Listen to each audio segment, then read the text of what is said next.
Have you ever thought about being too poor to science? There's a recent article came back in June that's titled Too Poor to Science: How Wealth Determines Who Succeeds in STEM.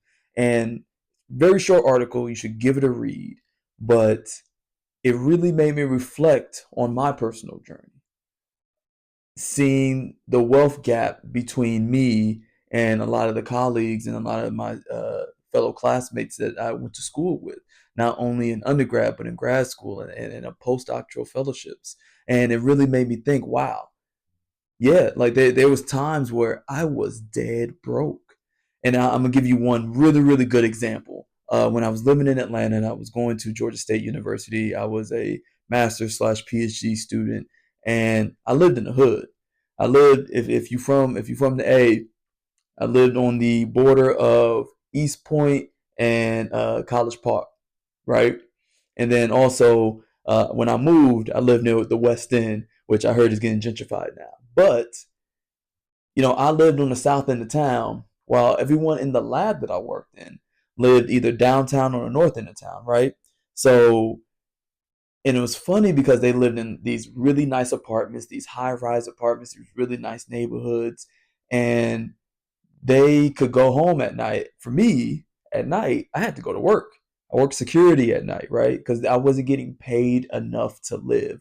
I wasn't getting paid enough to survive. And that's what it talked about in the article, that people, there's only, and they looked at two different biology, or they looked at a couple hundred different biology programs, and only two gave them enough, or was gave enough to live to the student.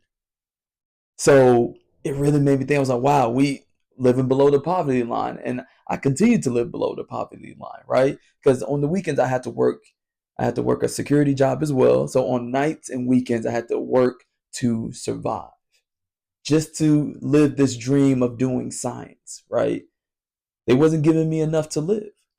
And then even when I went to Howard University to get my PhD, like I was living below, like it's in Washington D.C. and they was only paying us 20K a year with no guarantees for a summer stipend. Think about that.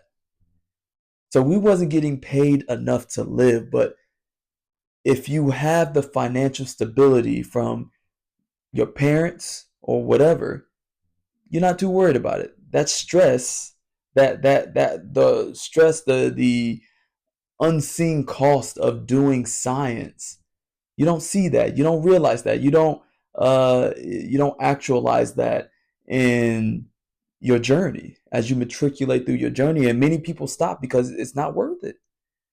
It's not worth it, right?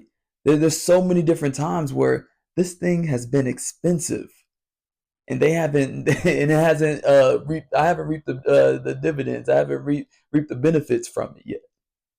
So it really made me think about, wow, like the people who I've went to school with had that financial backing to be scientists, to be doctors, to be engineers. And this is the gap that we're dealing with right now, right?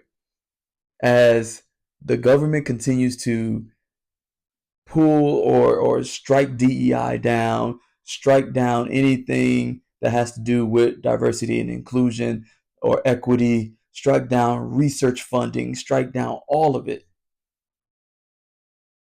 The wealth gap in science is going to become so much wider.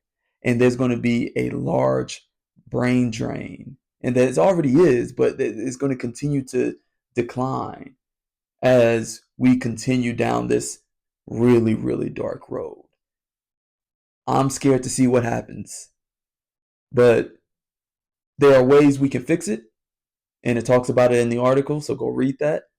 But also, I think there's ways that we, as say PIs, like can help not make it so hard, because the stress and the financial burden and the things that we went through are the ones who precede us, who, I mean, the ones who come up after us don't have to go through it too. It's not a rite of passage, right? To go through this, it's not a rite of passage to go through struggle.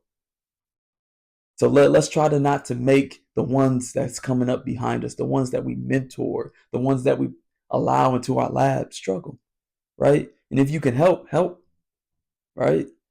Because your help might help them continue on their journey of seeing their goals fully actualized.